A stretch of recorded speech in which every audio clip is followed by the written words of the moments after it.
Facebook and Twitter are wonderful, but how many of you gotten a little carried away with the political or social media comment? Raise your hands. Have you ever stopped to think your boss might be watching? ABC 7's Jess Dowdrick joins us now to explain. Jess.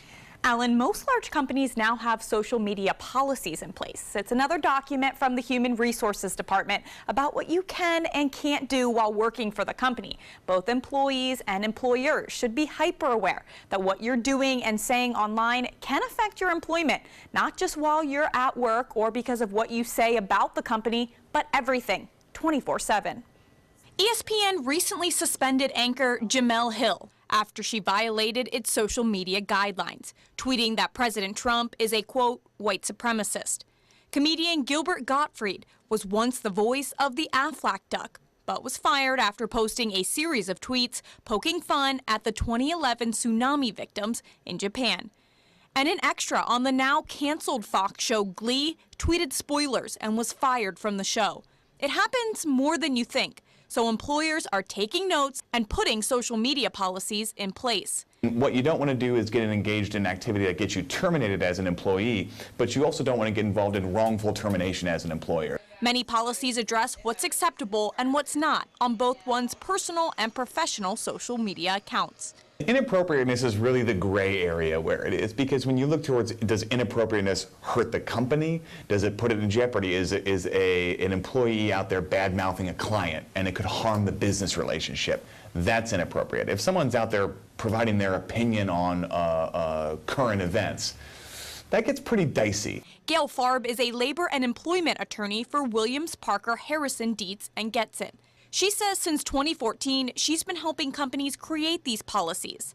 They typically say something like this. Employees should not act as if they're speaking on behalf of their company. They also should not say things that violate company policies or violate the law, like harassing or obscenities, things like that. Farb says the policies typically are not discriminatory, meaning they apply to the president of the company the same way they apply to entry-level positions. Bad mouthing of the company, depending on how it is phrased or what is said, might be protected speech. Martin Hyde owns Golf Business Systems in Sarasota. People don't just have Facebook anymore. It's Twitter, it's Instagram. He doesn't have a social media policy for his 25 employees yet.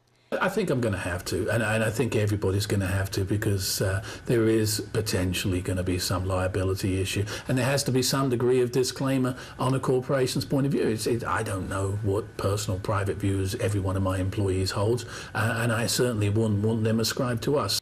Hyde hasn't had any problems with employees abusing social media, simply issues with a lack of productivity because of employees constantly using social media.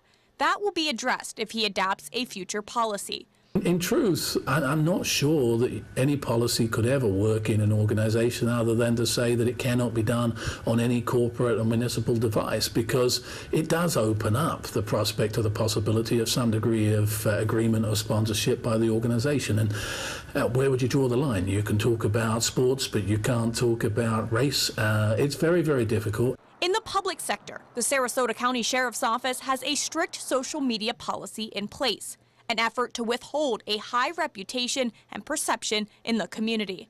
The sheriff can request a copy of an employee's online activity without his or her consent. Employees are not allowed to be on social media while working, and off-duty employees cannot post anything discriminatory, illegal, or confidential. They also cannot post information that isn't public information, and they can't give opinions about guilty or innocent suspects. Right now, the much smaller Longboat Key Police Department is working on drafting their own social media policy. I expect their behavior on social media to be as professional as I expect them on the job.